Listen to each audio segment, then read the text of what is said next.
सुमन की दो बहुएं हैं, वैशाली और तन्वी। लेकिन वैशाली सुमन के दिल के कुछ ज्यादा ही करीब है। सुमन जितना वैशाली को प्यार करती है उतना तन्वी को नहीं करती। हालांकि दोनों ही सुमन की ही बहुएं हैं, लेकिन सुमन ने हमेशा दोनों बहुओं में भेदभाव किया है। क्या कारण है इस भेदभाव का, क्या आप जानना चाहेंगे? तन्वी, तन्वी, कहाँ मर गई? बाहरी हो गई है क्या? माँ, तन्वी तो घर पर नहीं है। क्या? कहीं सैर सपाटे के लिए गई है क्या?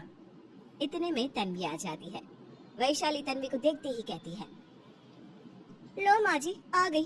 देखो कैसे लहराते हुए चल रही है। कहाँ गई थी? सारा घर का काम ऐसे ही पड़ा और बाहर निकल गई। माँ जी किसी जरूरी काम से बाहर गई थी। तो बहू, तो घर का काम ऐसे ही छोड़कर निकल गई? घर का काम तो करके जाती।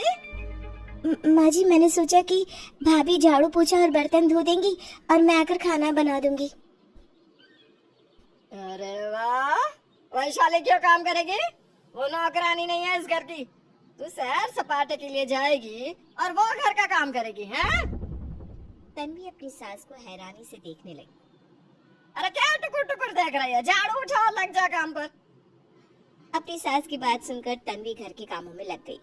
थोड़ी देर बाद सुमन फिर से तन्वी के पास आती है। तन्वी, घर की सफाई जरा अच्छी तरह से करना। मेरी बचपन की कुछ सहेलियां आ रही है आज घर पर, और खाने में कुछ अच्छा सा बना लेना। जी माँ जी, लेकिन क्या बनाऊं? तेरे पास दिमाग नहीं है क्या, जो हर छोटी से छोटी बात पूछती रहती है? अरे बना ले कुछ अच्छा सा। सास की बात सुनकर तन्वी चुप हो जाती है और अपने कामों में लग जाती है। तभी सुमन वैशाली को आवाज लगाती है। वैशाली, वैशाली बहू कहाँ हो? जी माँ जी, बुलाया आपने? बहू, आज ना मेरी बचपन की सहेलियां आ रही है, तुम जल्दी से तैयार हो जाओ। उन्हें भी तो पता चले कि मेरी बहू कितनी सुंदर है। माँ जी, मैं इतनी अच्छी तरह से तैयार होंगी कि आपकी सहेलियां देखती रह जाएंगी। तन्वी अपनी सास और जेठानी की बातें सुन रही थी, लेकिन उसे समझ में नहीं आ रहा था कि उसके साथ ऐसा बर्ताव क्यों कर रही है। वो सोचने लगी, माँ ने मुझे तो सुबह से काम में लगा रखा है और भाभी को तैयार होने को बोल रही हैं।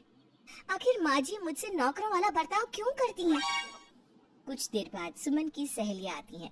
सुमन और वैशाली उनके पास बैठकर बातें करती हैं और तन्वी नौकरों की तरह घर के कामों में लगी होती है। तभी सुमन के दोनों बेटे रोहित और जतिन भी आ जाते हैं। उन्हें देखकर सुमन कहती है, अरे ये देखो, मेरा बेटा भी आ गया। आओ, मैं तुम्हें अपने बेटे से मिलवाती हूँ। ये है मेरा बेटा रोहित। वैशाली रोहित की ही पत्नी है। बहुत बड़ी कंपनी में मैनेजर है मेरा बेटा। सैलरी भी लाखों के हिसाब से लेता है। हाँ? नमस्ते आंटी, कैसी हो आप सब? चलिए आप लोग एंजॉय कीजिए, मैं चेंज करके आप सबको ज्वाइन करता हूँ। रोहित वहाँ से चला जाता है। तभी सुमन की एक सहेली बोलती है, सुमन ये कौन है? तुम्हारा दूसरा बेटा? हाँ, ये मेरा दूसरा बेटा है। क्या नाम है इसका? जतिन है इसका नाम। तन्वी इसकी पत्नी है। एक बेटा तुम्हारा मैनेजर, तो ये भी किसी अच्छी पोस्ट पर होगा। अरे छोड़ो ना, तुम भी क्या बातें लेकर बैठ गई। जतिन, जाओ अंदर। जतिन अंदर चला जाता है और तन्वी ये सब कुछ देख लेती है। उसे समझते बिल्कुल भी देर नहीं लगती कि सुमन तन्वी और जतिन के साथ इतना भेदभाव क्यों करती है। कहीं ना कहीं जतिन को भी इस बात का अंदाजा था कि उसकी माँ रोहित को ज्यादा प्यार क्यों करती है। एक दिन तन्वी ने अपने पति से कहा, जतिन जी, मुझे लगता है हमें इस घर से चले जाना चाहिए। क्यों तन्वी, अचानक तुम्हारे मन में ये बात क्यों आई? जतिन जी, इस घर में ना तो आपकी कोई इज्जत है ना ही मेरी। माँ मुझे दिन भर नौकरों की तरह काम देती रहती है और वैशाली भाभी से कुछ भी नहीं कहती, और आपको तो वो अपना बेटा ही नहीं समझती। तो इतनी सी बात के लिए मैं माँ को छोड़कर तो नहीं जा सकता ना। जतिन जी, ये छोटी बात नहीं है। आपको पता है माँ इसलिए ऐसा करती है क्योंकि आपके बड़े भाई ज्यादा कमाते हैं और आप कम कमाते हैं। घर में जो बेटा ज्यादा कमाता है उसकी बीवी की इज्जत ज्यादा करती है आपकी माँ। तुम्हें क्या लगता है तन्वी, मुझे ये सब पता नहीं क्या? सब जानता हूँ मैं, लेकिन कोई बात नहीं। वैसे भी पिछले महीने पापा का ऑपरेशन हुआ है, उन्हें मेरी जरूरत है। माँ की तबीयत भी ठीक नहीं रहती, उन्हें छोड़कर नहीं जा सकते तन्वी। जतिन घर से जाने के लिए साफ साफ मना कर देता है। ऐसे ही कुछ दिन बीत जाते हैं, लेकिन सुमन के बर्ताव में कोई परिवर्तन नहीं आता। एक दिन सभी बैठकर खाना खा रहे थे, तभी सुमन तन्वी को टोकते हुए कहती है, बहू, ये रोटियों में इतना घी क्यों लगा रही है? तू अपने मायके से लाई थी क्या? माँ जी, ये तो मैं जतिन जी के लिए लगा रही हूँ। ये रोटी दे दे रोहित को। तेरा पति को इतनी कमाई नहीं देता मुझे क्या मैं उसे घी में डुबो डुबो कर रोटी खिलाऊं? पता भी है देसी घी कितना महंगा हो गया। सुमन की बात सुनकर उसका पति किशोरी लाल बोल पड़ता है, सुमन, कैसे बात कर रही हो? तुम्हें शर्म आनी चाहिए। पिताजी आप ज्यादा मत बोलिए, आपका हाल ही में ऑपरेशन हुआ है। तन्वी, तुम मुझे बिना घी की रोटी दे दो ना, मुझे आदत है, मैं वैसे ही रोटी खा लूंगा। तन्वी जतिन को बिना घी की रोटी ही दे देती है। जतिन को अपनी माँ की बातों का बुरा तो बहुत लगता था, लेकिन वो सब कुछ चुपचाप सह लेता और अपनी माँ से कुछ भी नहीं कहता। एक दिन उनके घर पर अस्पताल का कोई कर्मचारी आता है।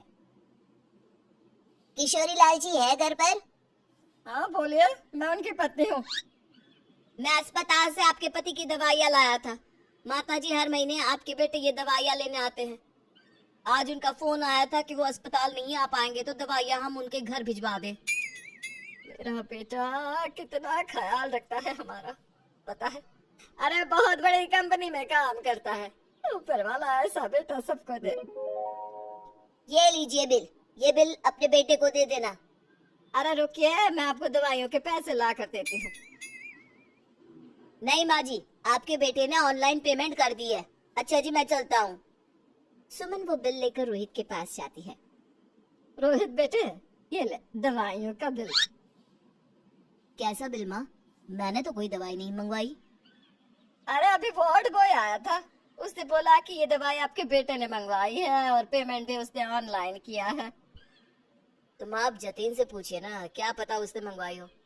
ऐसे पेमेंट तो हो चुकी है, आप इतना परेशान क्यों हो रही हैं? सुमन सीधा जतिन के पास जाती है। जतिन, ये ले बिल।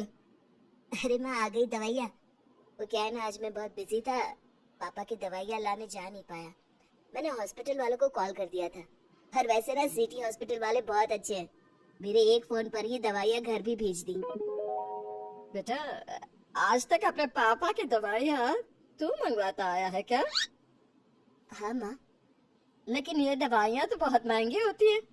तो क्या हुआ माँ, अब आपका बेटा इतना भी निकम्मा नहीं कि अपने माँ पापा की दवाई का इंतजाम भी ना कर पाए।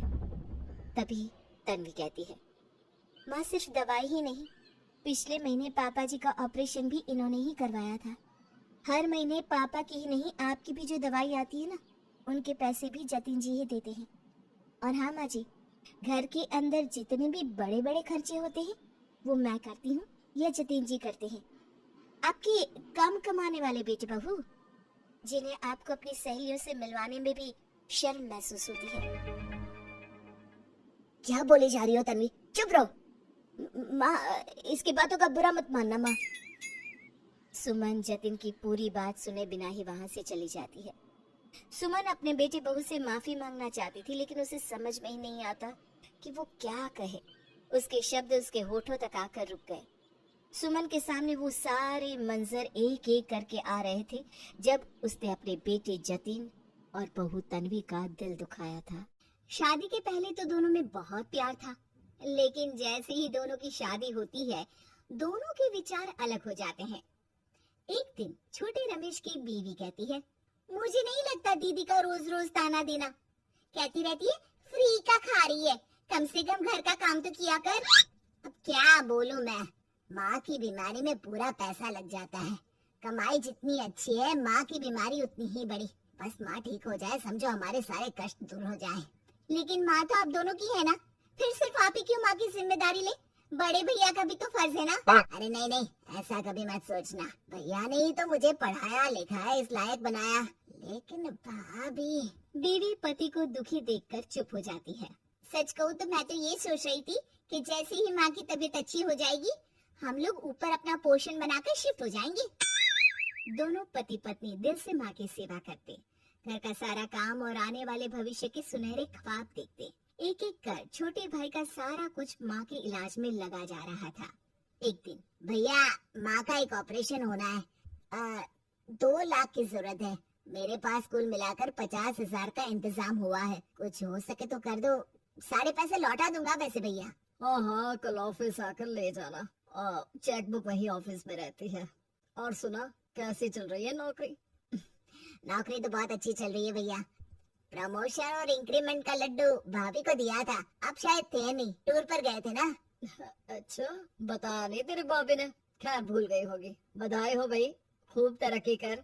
माँ को किसी भी चीज की जरूरत हो तो बता देना।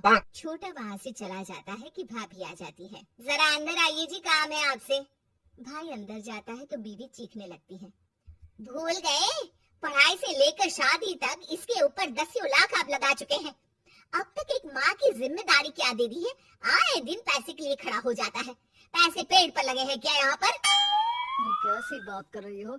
जितना तो मैंने इसकी शादी और पढ़ाई में नहीं लगाया, उससे 2 गुना ज्यादा वो माँ पर लगा चुका है। वो तो इसका बड़प्पन है जो कभी बैठकर हिसाब नहीं करता। और माँ मेरी भी तो है, मुझे भी उनकी चिंता है। देख लो, मैं घर में कलेश नहीं चाहती, लड़ाई झगड़े नहीं चाहती, पर एक बात कान खोल कर सुन लो, या तो पैसे नहीं दोगे और अगर दे दिए तो पूरी शर्तों के साथ।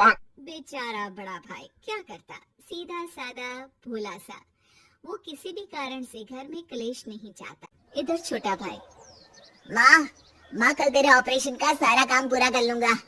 तेरे ऑपरेशन के लिए पैसे का जुगाड़ भी हो गया है, भैया मान गया है पैसे देने के लिए।